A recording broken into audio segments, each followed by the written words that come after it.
Hello and welcome to the 37th episode of When I Was Your Age, a podcast celebrating the careers, callings, and creativity of some friends of mine. I'm your host, Roland Parker, and as always, it is a joy, pleasure, and a treat to have you here.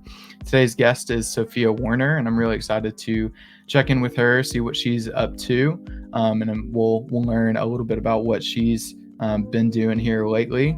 Before we bring her into the stream, make sure that you follow the Instagram at WIWYA pod. And thank you guys so much for the support week in and week out. I know it's been a while since we've posted at this time, but we are currently at 1,448 followers, which means a lot to me. We have far surpassed what is on my personal Instagram, so it's a little bizarre to look at that number. If you found your way here for the first time, consider giving us a follow. We'd love to have you. You can do that on Spotify, Apple Podcasts, or Amazon Podcasts. You can also watch episodes on YouTube if that's a little more your speed. And if you made your way back here, welcome back. Make yourself at home. Good to have you here.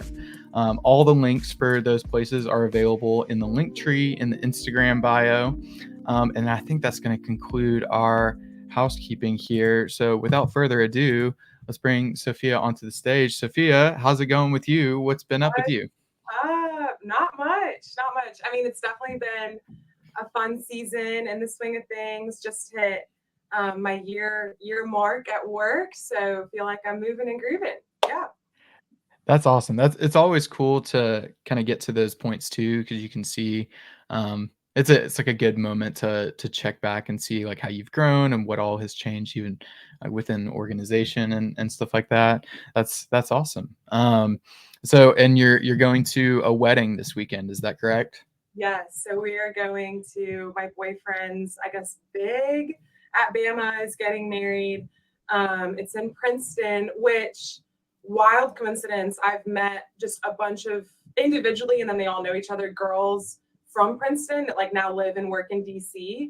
And they had their reunion last weekend. So I texted them and made like a Google map, like sheet of all the places to eat and like things to do. So I feel like it's kind of like when people come to Tuscaloosa, and like you want to tell them a good time, like go to the Strip, go to Galette's, like they kind of gave me their swing of things. So I know it's a different campus, but I'm really excited to see it and excited to be there. I love a good wedding. Yeah. Excited to dance. That'll be cool. You've got the inside scoop with those folks. That's great. Love that. I love a good wedding. Are you at a point too where you're going to just like what feels like hundreds of weddings? Yeah, I mean, there was a time where the only wedding I had gone to was a Bulgarian wedding. So I had like that image of just like being a kid running around, not really having a purpose, like just kind of being there, like seen, not heard. And now everyone is kind of getting married and I'm like, all right, let's do it. And I got called out too, because usually, I mean, I don't have a lot of like dresses and like formal attire and their themes. And one of my friends was like, hey, I'm getting married and it's pastels. So no black. I was like, okay, great. Great. Oh.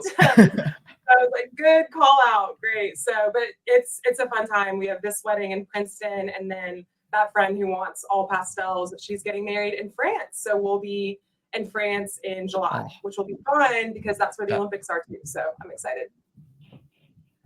Oh, that's cool. It's gonna try and make a stop by, go check out an event. I don't know about the timing, but I mean, if something is like there and we just wander, or if like, I was a swimmer, like if someone's like Katie Ledecky's on the street, sure, I will say hey, but it'll be fun to go back. I miss Europe a lot. So we'll see what's going on there. Absolutely. Well, if you listeners are not already, make sure that you follow Sophia on Instagram. We've got the @ up there in the stream, and we'll add it to the description of the podcast episode as well. So this is something that I wanted to start doing, was asking people about their Instagram handles and like their usernames and stuff. So as I feel like I've seen this for forever for you. So what can you tell me about it? Yes. Okay. So this is my full name is Sophia Zornitza Warner. So it's SOZOWA. And I think for some reason, I remember that we all in high school, maybe like even college, like wanted cool Instagram like handles and stuff. And my friend Claudia, she had a fun when it was like Claude doing things, or like hers was really cool. And I was like, dang, like I should make mine. And at some point, she just started calling me Sozo, and I was like, I'm gonna do Sozo Wall. Like I think that flows really well. And so now I will, yeah, I like it. I don't ever want to change it. But that is the story behind my Instagram handle. So yeah. Nice. I love it. I think it's funny too when people start referring to each other as like their Instagram handles sometimes, like in a little bit of like of a teasing way. Oh yeah. Is it's just always kind of a fun thing Oh yeah. there. And All like right. when Well, I've people, got some. oh sorry, go ahead, go ahead. No, you go first. I was gonna say when people change, because that happened to me the other day. This girl got married, and I was like, Mm. I don't remember her original last name. And I was trying to find, she does like cool tech stuff. And I was like, I need to like want to DM her on Instagram, and could not find her. So if you're thinking about changing it, don't, because then I can't find you. There we go. Mine is pretty lazy, nothing fun. It's just like first name dot last name. So that's I Yeah. wish that I had something more iconic and fun. Um, but thanks for indulging me on that. All right, I do have some get to know you questions. We like to ask everybody these. So we'll dive right into those. Where are you from, and where do you currently live? Yeah, so I kind of claim a little bit of all over. So I was born in Seattle, actually at the University of Washington campus, like in their little hospital campus, which wild coincidence, went to the University of Alabama, and now UW's head coach will be Alabama's head coach. So very excited for that. I guess go Huskies, roll tide. But was born in Seattle, lived in Bulgaria briefly with my family for a few years. Then we moved back to Seattle, then Danville, Kentucky, and then Birmingham, Alabama. So starting in the 5th grade, that's when we moved. I remember crying. I was so scared, like did not know what to expect. Everyone in Kentucky asked if they spoke the same language in Alabama. And I was like, I don't know. I don't know. And so I have claimed Alabama as home, especially now living in DC. There are a lot of folks from Alabama. And then just when you meet folks who don't know about Alabama, or, only associate it with football, it's just nice to bring light to just all the other work that we do in the state. And I'm able to do that through my current job as well. So it's a lot of just like pride, to be able to like represent constituents in Alabama, and then also have a connection as well, and kind of understand where they're coming from when certain issues arise. So yeah. Yeah. It's nice. Love that. And where you living currently? Like what area specifically? I am in Eastern Market, like Capitol Hill area in DC. Okay. So it's really cute, like little row homes.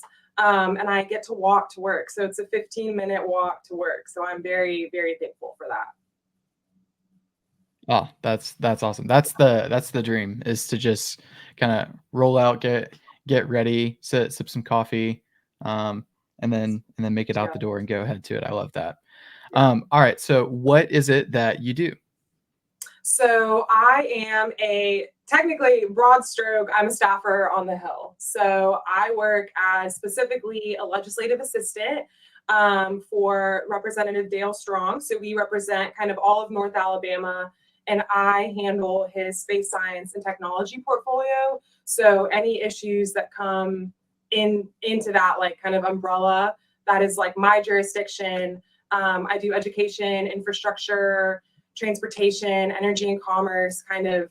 If you think about like when we were kids, like I'm just a bill, like Mhm. schoolhouse rock, it's a little bit of that, and then a lot of chaos and fast-paced work, but every day is different.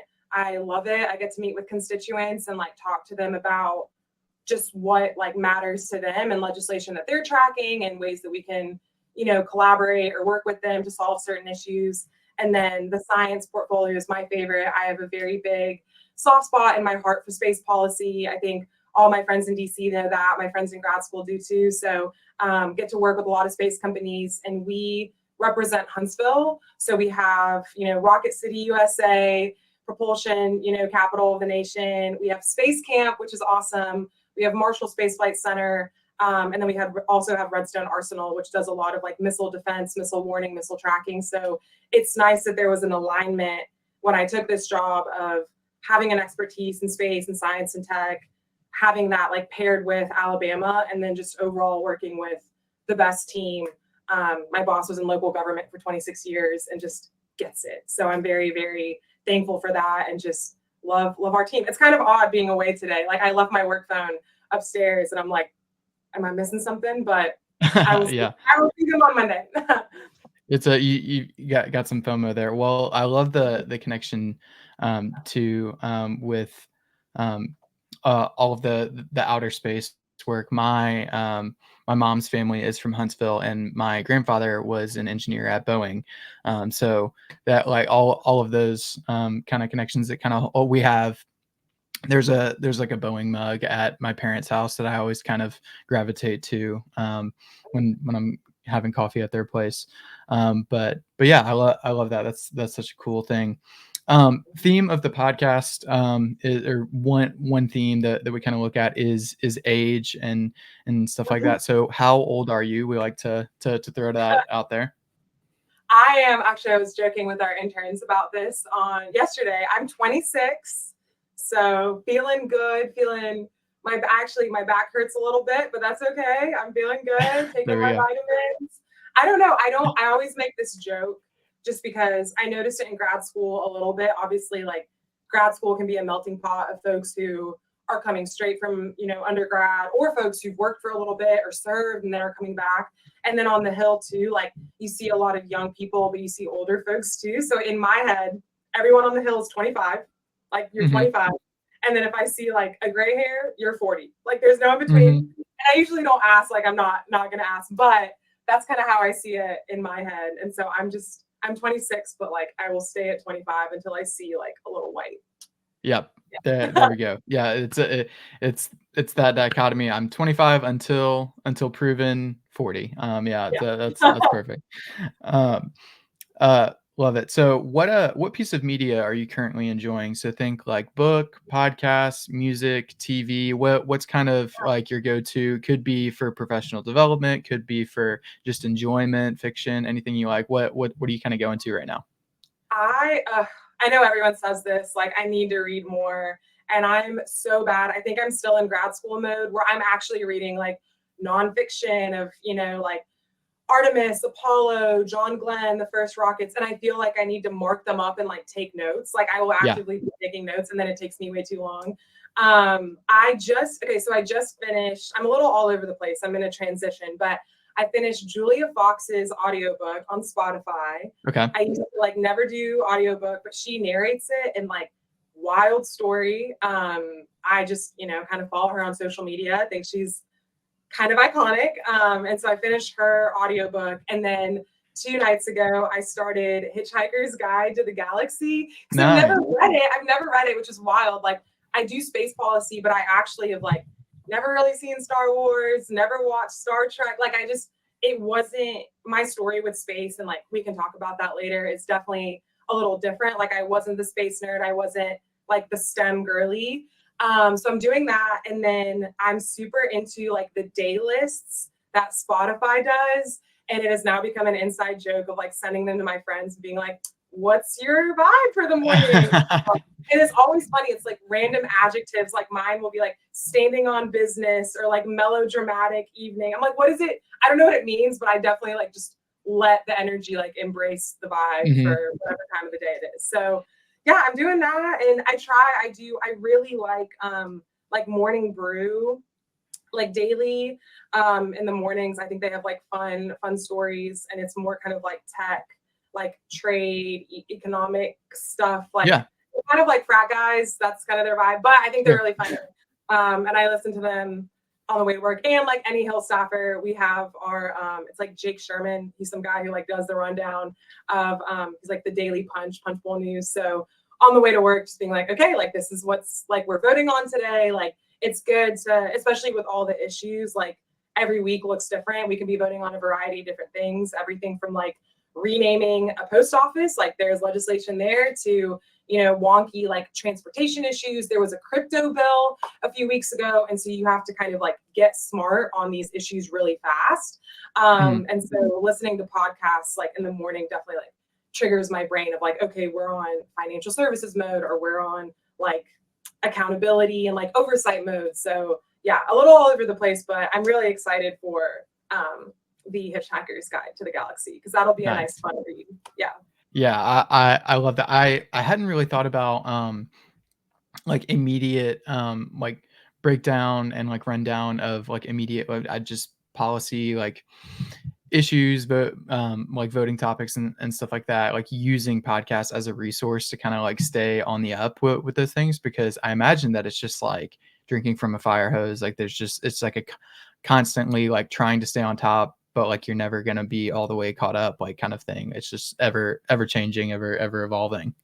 Yeah, it definitely is. And that was like one of the big like learning curves. As I walked in, I was like, y'all, like, I'm the space girl. Like, let me do space. We can talk about mission authorization, launch and reentry, like all of this, like really, it's a beautiful thing, because you got the engineers, working on the hardware and working on the licensing, and then it kind of trickles over to the policy side. And so that, I love getting in the weeds, but at the same time, like, you have to put on your North Alabama hat and realize that like there are folks who are interested, like my passion for space is someone else's passion for education or roads or, veterans affairs, whatever it might be. And so being able to match that energy, and like, if someone calls and wants to talk on the phone for however long about an issue within my portfolio, like I'm all ears, right? So it's really, really fun though, because I think every day is different.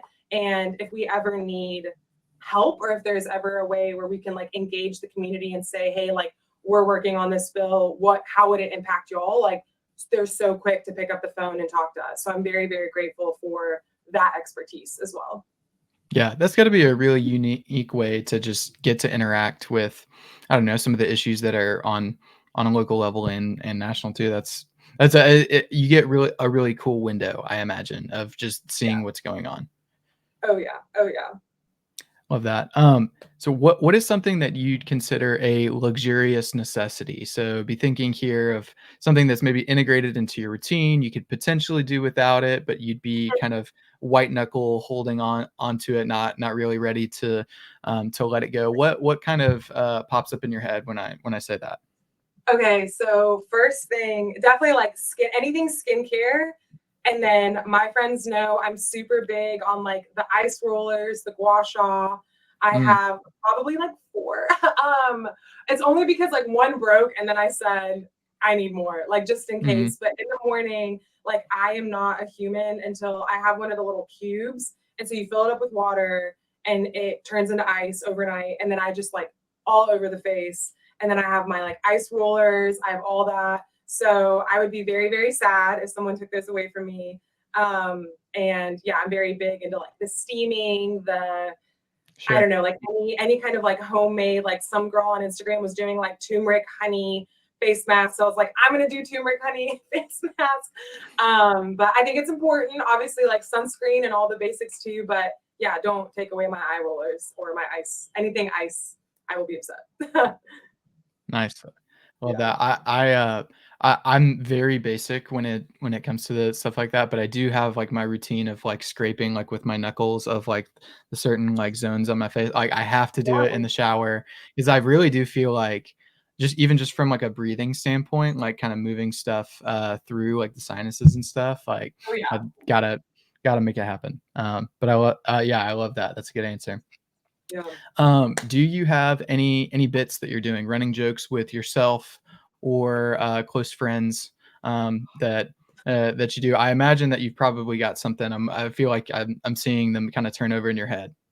I'm like my life is a bit. I have a lot, for sure. Like, where do I start? At work. Okay, so I told the girls at work that I wanted to talk about this because I think it's so funny. So we have a few, like obviously when Congress is in recess, it's like 9 to 5, we're chilling. But then when we're in session, like we are there until voting is like over. And so sometimes like we'll be voting might be over, and it's kind of this like open floor plan. So there's I guess 1, 2, 3, 4, like 5 of us in kind of just one room. And I like it. Like it's not cubicle style. We can all like see each other talk. But whenever someone gets up, like the first person to get up to leave, we'll go, not to be that girl, like not to be that girl, which is really funny. And then I have started saying, and it's kind of bad, but people have picked up on it. So I keep on like rolling with it. But if I'm asked to do something at work or like, it kind of has a lot of different uses. I don't just do it at work, but I'll say like heard or like, oh, word. So like, it could be everything from my boss saying like, hey, like hold off on this memo, or like, hey, like let's pivot to this. And I'll just say heard, like, or on Teams, heard. Or one of my friends will text me and be like, oh gosh, not to call anyone out, like I reconnected with like an old high school flame, like he spent the night, and I'll be like, word, heard, a word. Like that's kind of like I feel you, I hear you. So there are a lot. And then Will and I, my boyfriend and I definitely have, I feel like I've seen this on Instagram, but like you have your own language. Like, I don't know if you feel that, Yes. But we definitely like, I don't know how it started, but at some point, like if we get like annoyed or if like something is like not angry, but I'll be like, best friend. And like yesterday I said something and he was like, I heard it. I heard the best friend. And so I don't know. I feel like I love that though with friends, especially because I don't get to see a lot of like my Bama friends, my high school friends a lot. Like DC's great. And I love the DC folks from Bama, from grad school, like Hill folks, but a lot of my friends are West Coast. A lot of my friends moved abroad. So just having like our inside little bits, like makes me feel like more connected to them. It's a good touchstone, a good like grounding like point for that. That's I think it's a really crucial piece of like connection Oh yeah. there, and I like that a lot. Also, I'm also really big on herd. I think the bear did that to me with just like Yeah. like it like people like started saying it like a whole lot. Just heard chef even but Behind chef. it's a behind. Yeah. Yeah. I love that. I think that taking that to any environment that's not like a professional kitchen is like very funny to me. Yeah. So I love that. I wish I had like I watched one, and I love like Jeremy Allen White, like love the cast.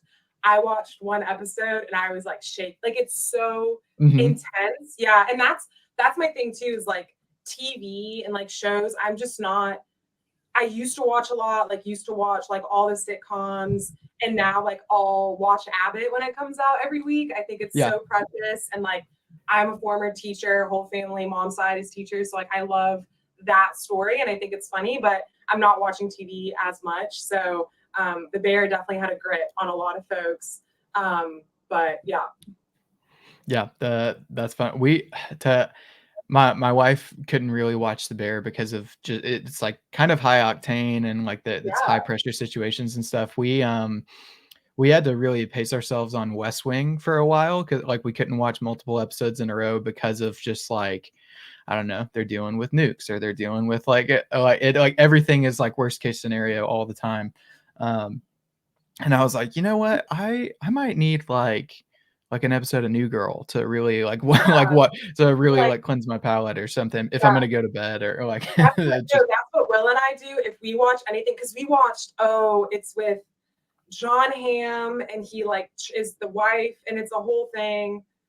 If you've seen it, you'll know what I'm talking about. But it's like John Hamm is in it and he's this like cowboy mayor and it's super intense and like it's a whole series. I don't know. I forgot the name, but we watched that and it was great, but very intense. And I'd be like, I need an episode of Futurama, or I need like King of the Hill, like something to laugh. Otherwise, I will like have nightmares. Like I yeah. am very, and that's another, speaking of bits, and I don't like this one, and Will started it, but if he scares me, if we're in his house or my house and he spooks me, instead of saying like boo, he'll be like, you'll never make it, or like you never make it in a horror movie. I'm like, that's true. And now I'm scared.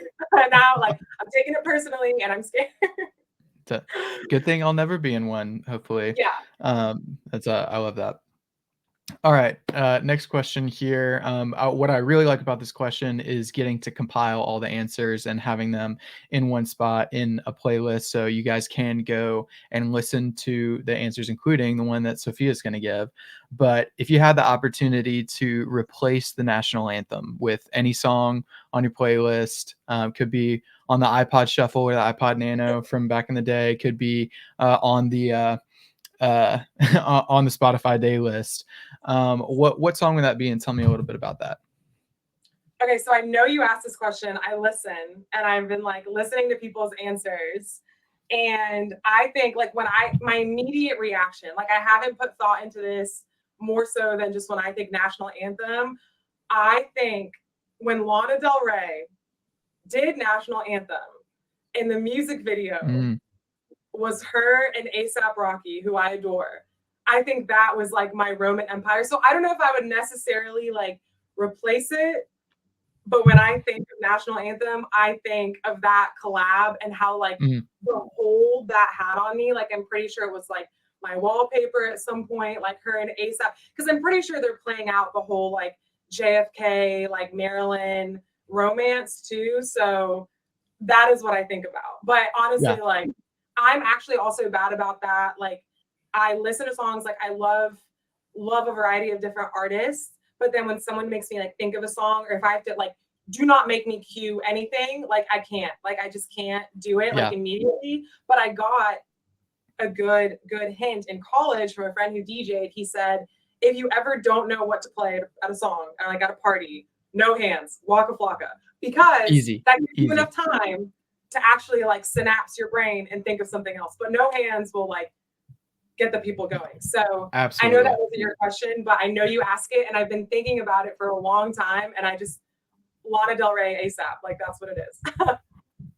That's perfect. Yeah, I also great tip from the DJ friend with no hands. That's what a good way to buy time.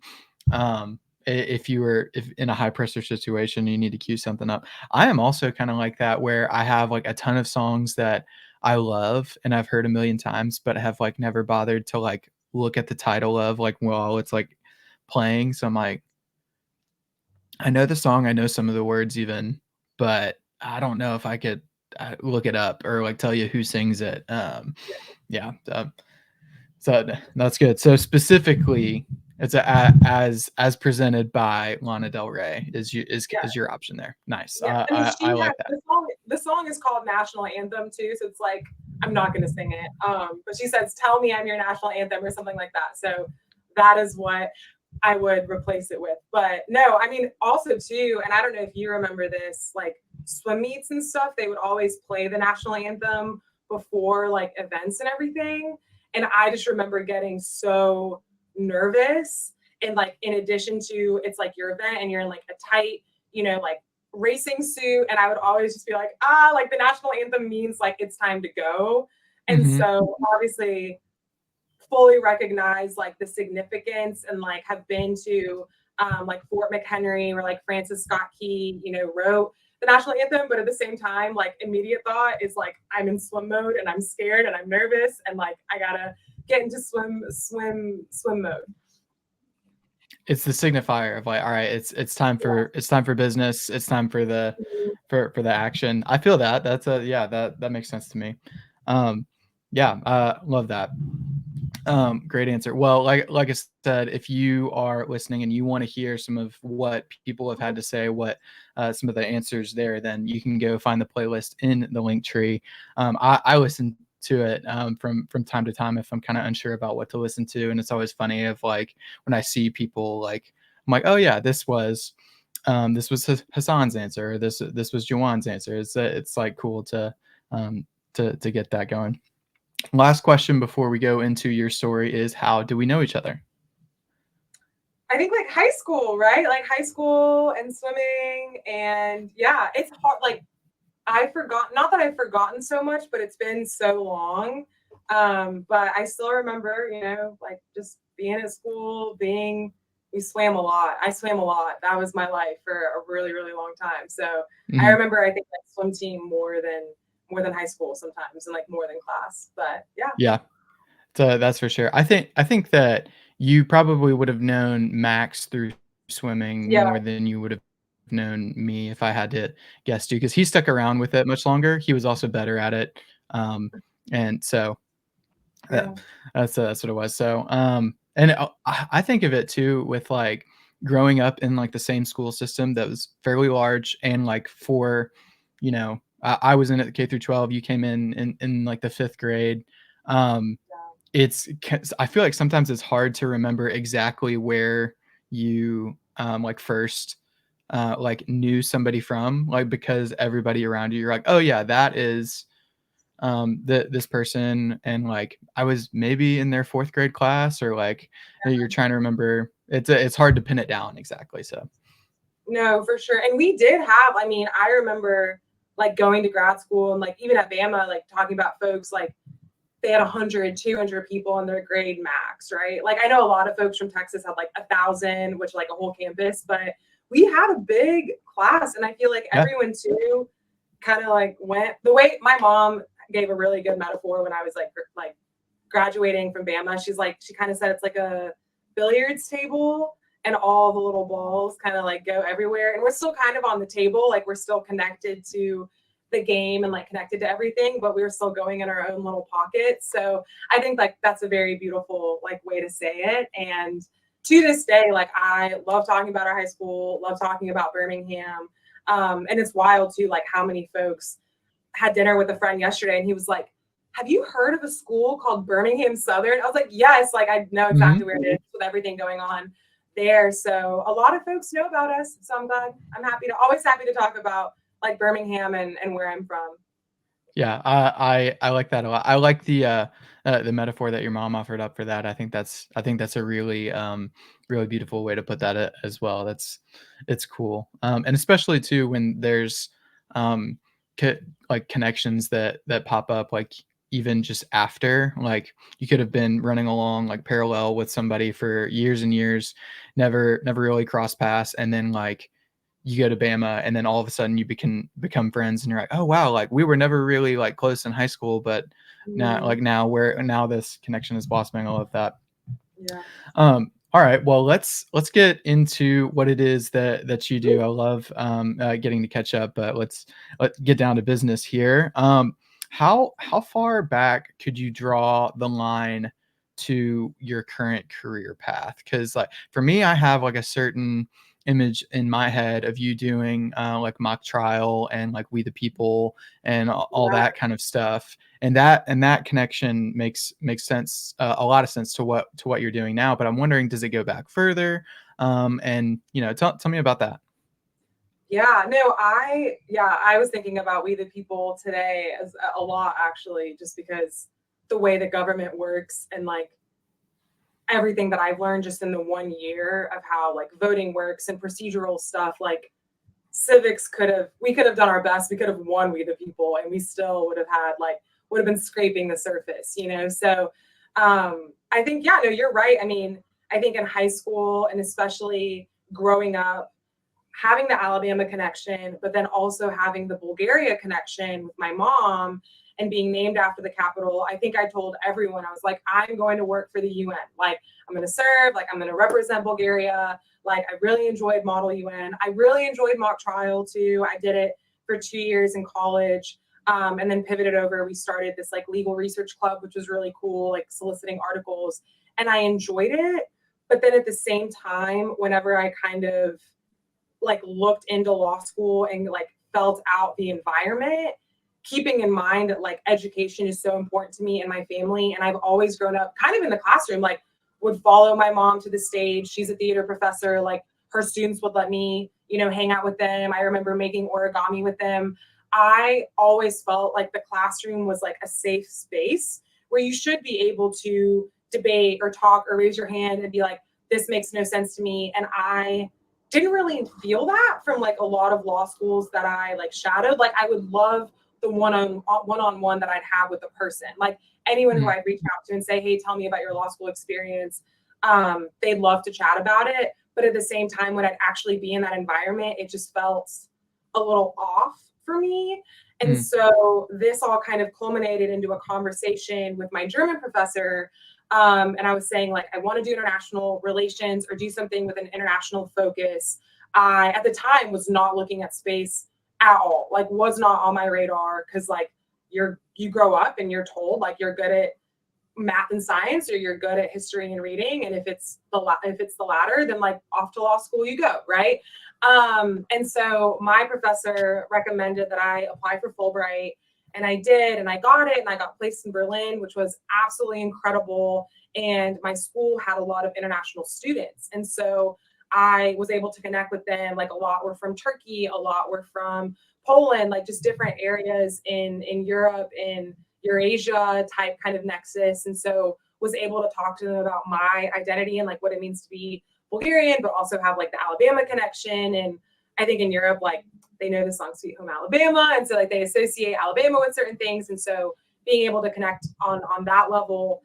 And then when I was there, it was kind of a random, like, odd niche, but they had, like, if you did, you know how we had, like, AP and honors, like, in school, if you were on, in my high school in Berlin, if you were studying English and you were on, like, that AP English language track, they had one unit, so, like, a whole semester on the future, like, what is the world gonna look like what are robots doing, and their textbook just was, like, not fun. Like, I feel like when you're talking about robots, when you're talking about, like, nuclear weapons, when you're talking about rockets going up, like, that invokes a sense of imagery, right? And so I started pulling, at the time, I was subscribed to a newsletter. It was like Axios Space. They don't have it anymore. They aren't running it. And there's been a lot of space newsletters that have popped up.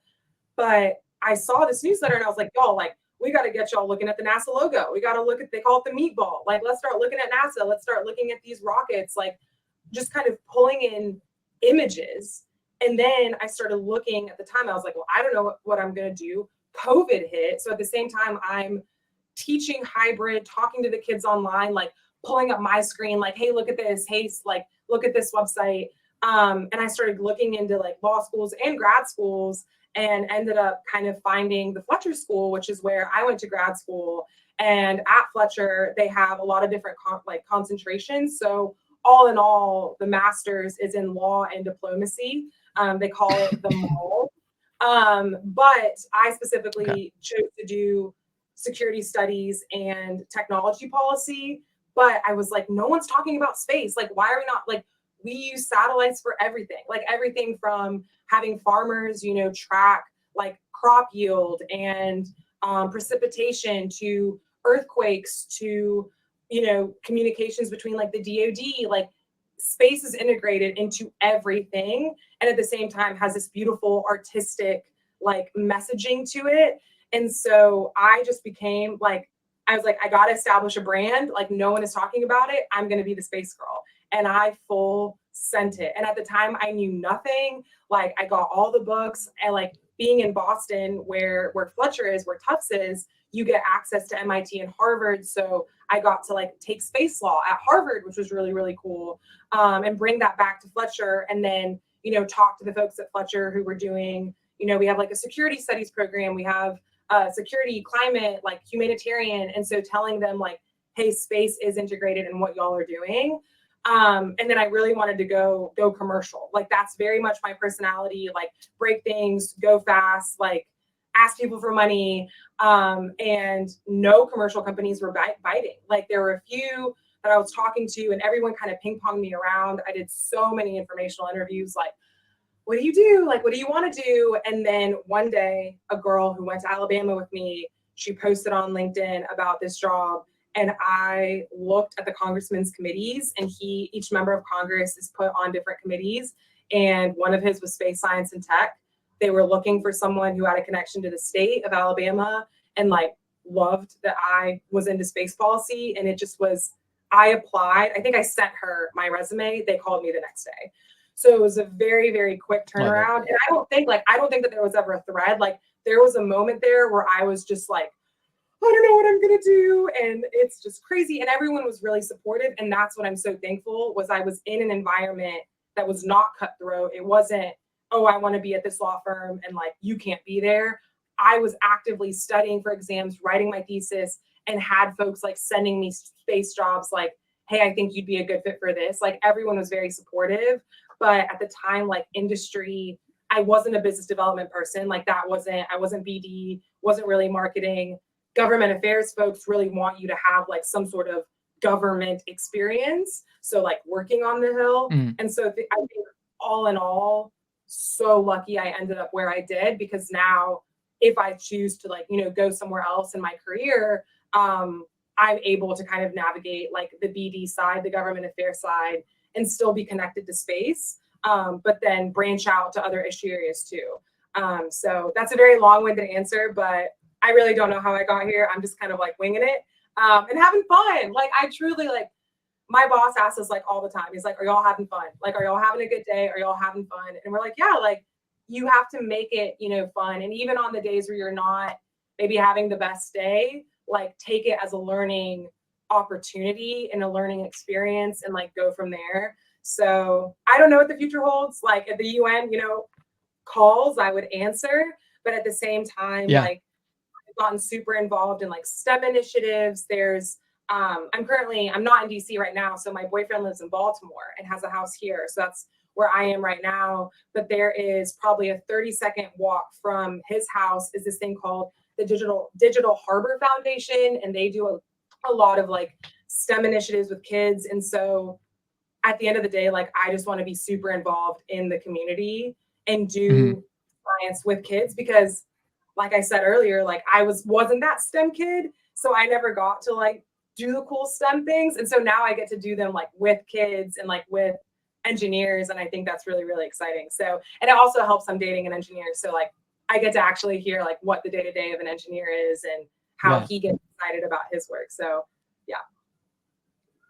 That's awesome. Well, I love a long-winded answer too, because it makes my job as an interviewer much easier. And it helps a great deal to see you lighting up and like being speaking to like your level of passion for this. Yeah, I don't know. There's so much there. One thing that I really kind of loved that you said was initially when you were looking at law schools, you were having like some issues of like it didn't feel collaborative or like a forum and like getting to interact with folks in that way.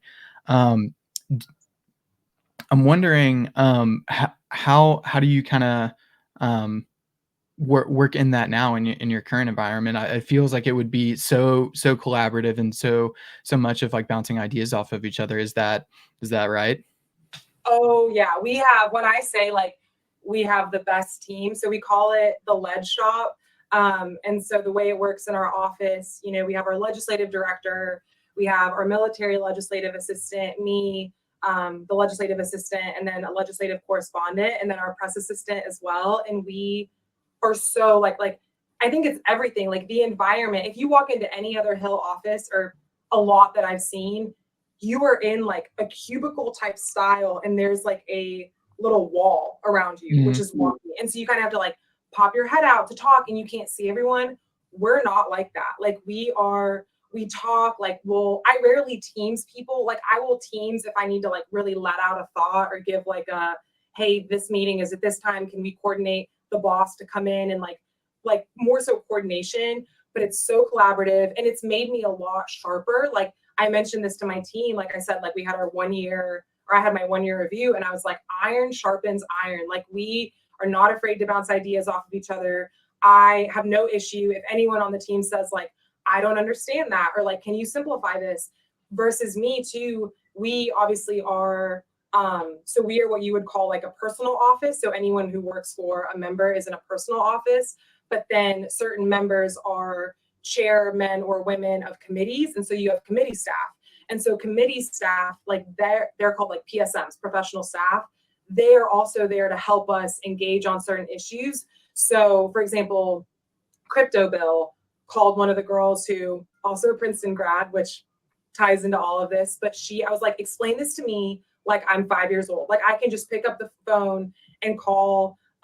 There's some stuff that we've been working on with like sports and like everything going on with like name, image, and likeness, which has been really, really cool because Yeah. going through football school and knowing that debate, and called the legislative director of a team that's working on that. And I was like, this doesn't make sense. Like, can we please hop on a phone call and just walk through it? And so I am so thankful because no one really expects us to be subject matter experts. It's more so tracking patterns, recognizing like the intent of like a language shift or a language change, and then how that like would play into the policy if it's implemented. So I love it, and I would not be at my role or wouldn't have stayed as long as I've stayed so far if it wasn't super collaborative and if there weren't opportunities to grow. So something that I really, really love about the Hill is that they're constantly lunch and learns. I've done like these like professional development programs as well. So I got to do an AI policy lab, and it was like a 6-week training on AI policy. And then I got to do this like foreign policy kind of simulation too. It was kind of like Model United Nations in a way, but we were dealing with like appropriations. So like, where is the money going? And I think that is the best part of about my job is like, I can ask questions. I feel super comfortable with the team. And then if I want like extra learning or extra reading, I have access to that. And the best part, or one of the best parts too, is that our building is super close to the Library of Congress building. So any book that we want, we can get it delivered to the Library of Congress. So or from the Library of Congress. So I got like an aerospace engineering book that I was like sifting through. I got some cool just kind of space books that were recently published, like Who Owns the Moon, and then like this other one, like Race to the Moon. So like I can continue educating myself, and my team fully supports that. And I, can use them as a resource too. So I love it. Like I love that environment, and I think that's so important. And we don't work from home. Like I know it's a little different, like in this day and age where some people are remote, but we are there every day. And I think that kind of shapes that environment of like being together and like face to face. Yeah, 100%. Well, I don't think that like just because of the nature of what you as a team are doing, um, having having that ability to just look up and like immediately kind of bounce Mhm. ideas off of one another, or like pose a question, or kind of like steer the conversation like that. I think that environment does really lend to like being in person in that way. I love working from home, but I think that if I was doing anything remotely close to that, I would have to I'd have to be able to like just look up and be able to talk to people in that way. And I love the idea to you mentioned iron sharpening iron, and just I don't know, it makes it feel much more that like you guys are a total unit, like one body, um, with some specific strengths that you're kind of bringing and adding to each other. I love that. Seems like such a cool opportunity and place to be. I feel like a lot of people don't get some of those opportunities. I'm glad that you have that. No, thank you. Yeah, I'm so thankful, and I truly like was not expecting it. I told myself like when I was going through the job, and I think about this now a lot because it's summer and we're having a lot of interns and folks want to grab coffee, and I'm like always more than willing to do that. Like I will talk, I will gab. I'm a gabber. Like I will let you know what's what, and I will give you like my honest, unfiltered, opinion. But I was not seeking this out. I truly think, and I read this in a book somewhere. I can't remember what book it was, but the guy had written, there's no ideal, like perfect job. There's the right person at the right like time and right place. And like the context that he gave was, I think it was like during the .com boom, where he was more so like a technical person that was pulled up in this startup to be in leadership. And he served for about a year or so. And then he said, my time, like I helped us through this transition of growth, and it's now time for me to step back and let someone else like take the reins, Mhm. and I need to like move on. And I think that's an important thing too, is knowing when to move on. I'm not at that point now. Like I feel like I'm just now getting into it and being like sharper and knowing how things move and tracking things a lot more closely than I was when I first started. But I think it's really important to know that. So that's kind of how I operate. Like I don't really think I think it's important to like your job and like the people that you work with and work for. And that's another thing too. I always ask, especially when I was doing these informational interviews, I'd ask folks a really simple question. I would say, do you feel like you work with people or for them? Mm-hmm. And it was always interesting to hear their answer. Like most people said both, but like the people who said for, I was like, nope, nope. Like No. we work with, we collaborate with. Yeah. It's not like a what can you do for me? Like it's like a how can we work together? And so I think that's so important. And I think when you have that mindset, you can really mold into really anything. Yeah. So yeah. 100%. Yeah, totally with you there. Well, it's just hearing about the all of the different capacities that you're working in, and the workload. It does sound like a lot, though. It seems like you're really loving it. And you love getting to collaborate with people. How do you prepare yourself for this? So what habits do you have that kind of help maybe encourage you to stay on track, or things that help keep you motivated or keep your energy up? What is that to you? Yeah, that's a really good question. I mean, I think in a lot of ways I like have really that's what I love so much about swimming is like the mentality. And though I chose not to swim competitively and still like I should swim more. I live across the street from a public pool. So like there's no excuse. I should go and it's free for DC residents. I should go.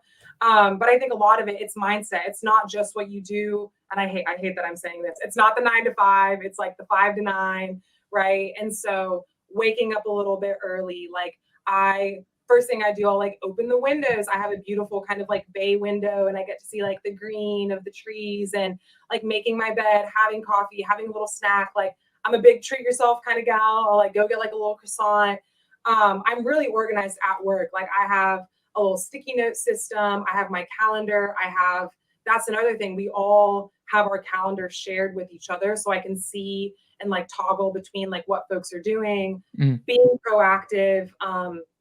A good friend of mine, she told me, she's like, you got to manage up and manage down, right? And like over communicate. So knowing, hey, like, I'm trying to think of examples. Like something might be happening in the district office, right? Or I might get I got information from the IRS about something that 100% impacts our district team and our like constituent services people who help folks with like casework, right? And so knowing how to like integrate that and weave that together. And then every day I make like a new to-do list. I love crossing things out. I have like a fat Sharpie.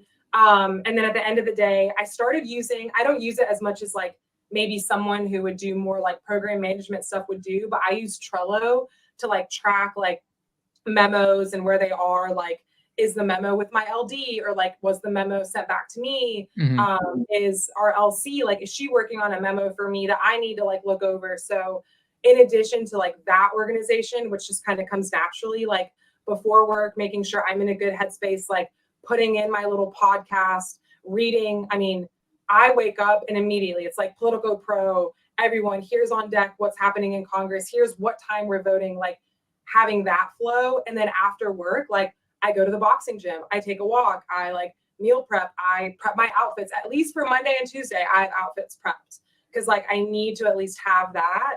And then just surrounding yourself with good people, like my friends. I have my Hill friends, right? And I have the people that I've met, but then I also have folks who don't work on the Hill. And I think just being able to like talk to them about the chaos or be like, this is like weighing on me. Like, how would you handle this? Like when situations might be a little tense, I think that's so important. So I try to stay positive, call my mom and my Mhm. dad. And like, and they're so cute too. Like they don't really have experience with like the Hill. Like when my mom found out that you can call your representative, she was like, oh, life changing, because like people in the area don't do that. Like Mhm. they like don't, that would not be a thing. And so talking to them and just having their excitement, or like calling my grandparents, and like my grandparents still remember Sputnik, right? And like when that went up and like the Russian like Cold War craziness. And so I think like talking to family and being able to like get excited about what I do and like have them ask me questions is so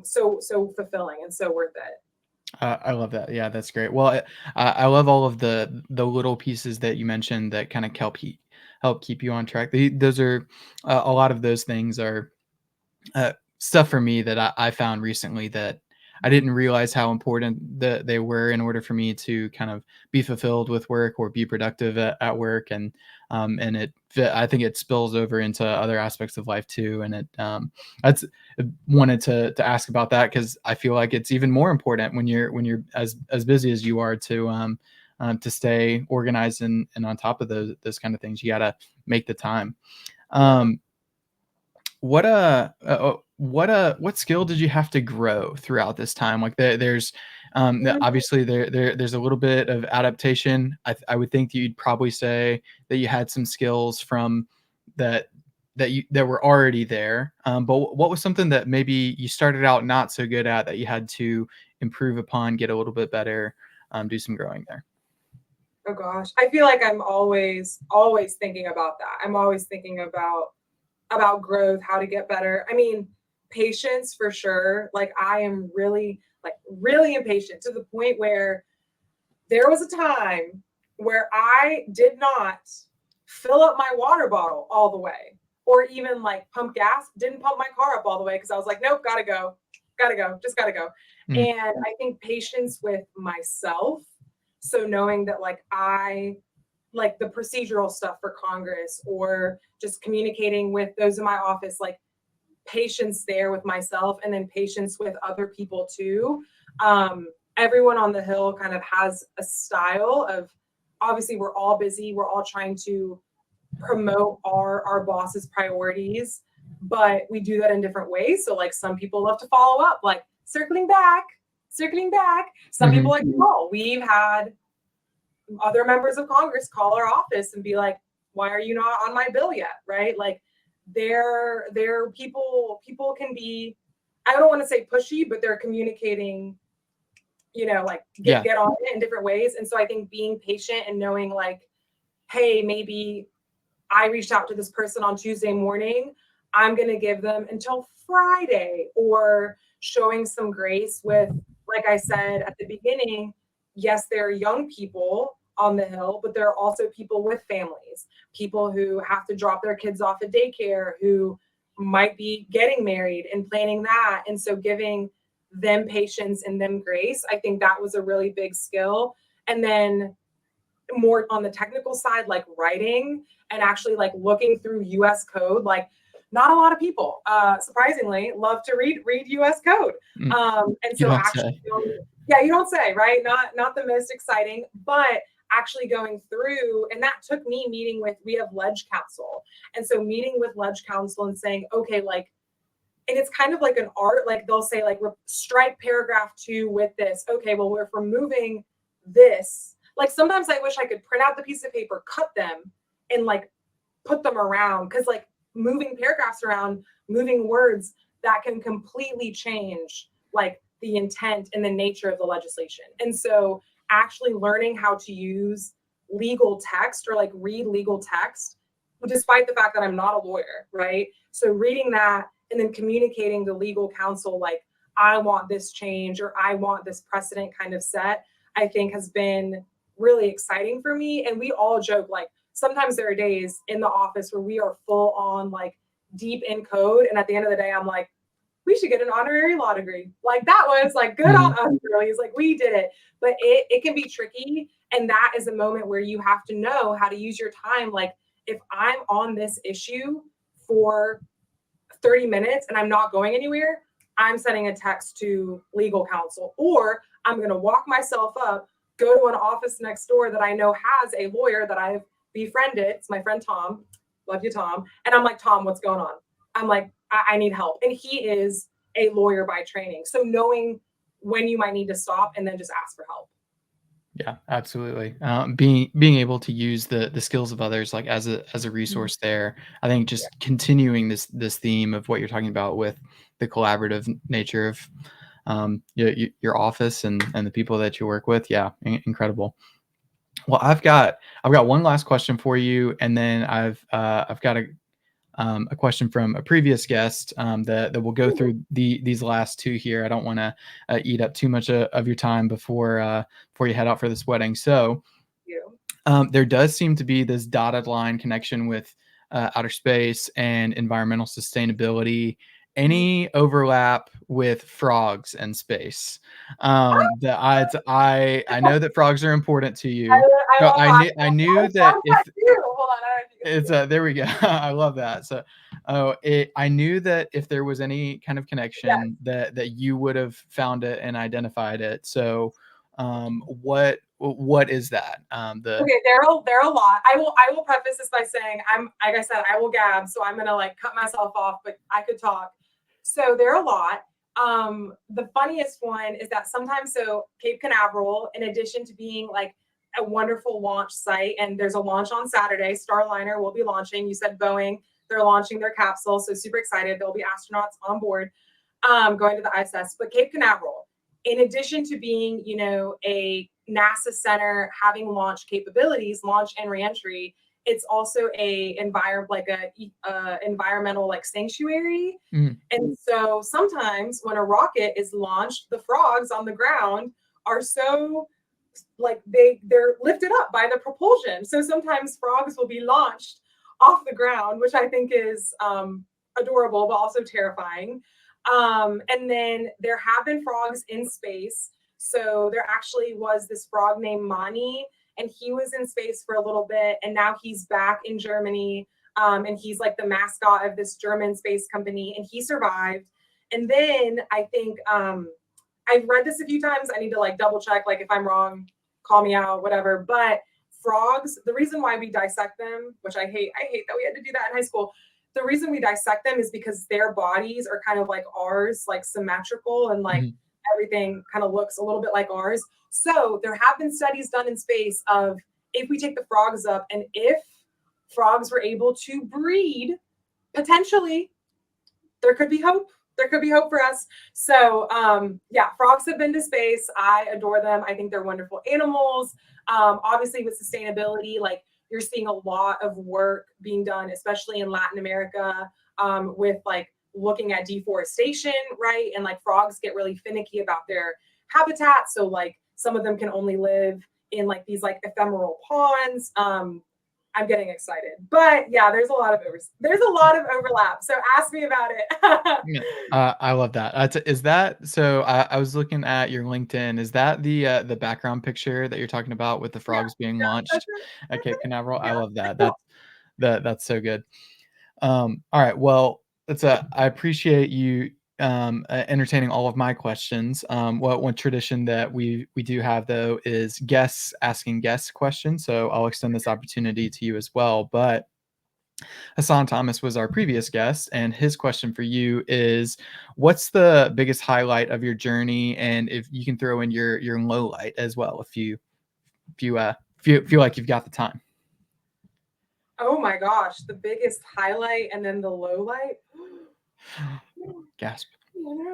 That's a really good question. I feel like the biggest highlight has just been, I don't know. I'm so bad with these questions. I think like the big milestones, like being able, like graduating college and having my parents there, having like my parents coming to our grad school graduation, being with all my friends, just like celebrating together and having my family there, having Will there, and just like how supportive my friends have been. I did like a space panel, and my friends, even ones that like don't do space, came, and like that means the world to like have friends who like cheer you on and who support everything, space, frogs, and everything in between.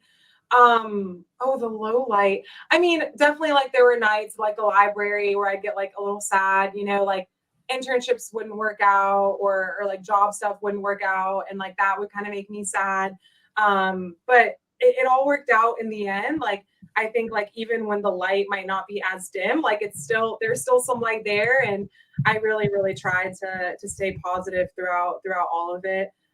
So yeah, that's a good question though. I that's a good question. I'm trying to think. Am I supposed to ask the next person something? Yeah. So now I want to Woo! give that turn to you. Is what's a question that you'd like to ask to whoever comes next? Yeah.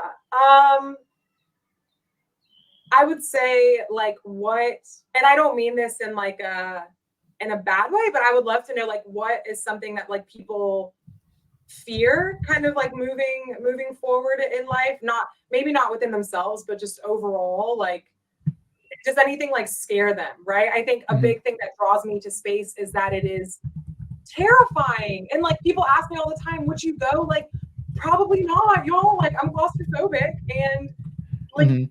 so much can go wrong. And so I think sometimes, like, yeah, a good question that I probably should ask more people is like, what kind of scares you, but in like a that's terrifying, but I'm kind of excited about it kind of way. So I'm excited to hear what the next person says. Nice. I like that a lot. I'm trying to add in some notes and caveat too about like, hey, I have like this respect for space, but I do find it intimidating, scary, kind of Oh awe yeah, inspiring and stuff like that. yeah. Yeah, that's a great question. Um yeah, I think that'll evoke some good answers for whoever comes next. We'll have to see. But Sophia, thank you so much for taking the time to do this. It's been so fun to catch up with you. Do you have any parting thoughts before we close it out for the episode? I just want to say thank you. I think that this is so cool that you've been doing this and I've been following along. The first time that I listened to the first time I listened to this podcast, I had to go to my new doctor. That's a whole other thing growing up. It's like the healthcare thing. And it was raining and I had a 25-minute walk and I listened to this podcast and it made me smile because I was just like, we're growing. And at the same time, it feels like we're still young and we still have a lot to learn. So just thank you for doing this. And I really hope to see everyone soon. Like if folks are in DC, holler. If you're in Baltimore, holler. You want to tour the Capitol, I'll give you like my chaotic version. But I'm excited to see everyone some way, somehow soon. And just happy Friday, happy weekend. Don't be a stranger. That's I love that. Well, thank you so much for those words. We really appreciate it. That is going to conclude episode 37 of When I Was Your Age. If you've made it this far, maybe comment a frog emoji on one of our Instagram posts. That would be a fun way to let us know about that. But thanks for making it this time around, and we'll catch you in the next one. Sounds good. Oh, I'm not supposed to talk. Sorry. Bye. Bye.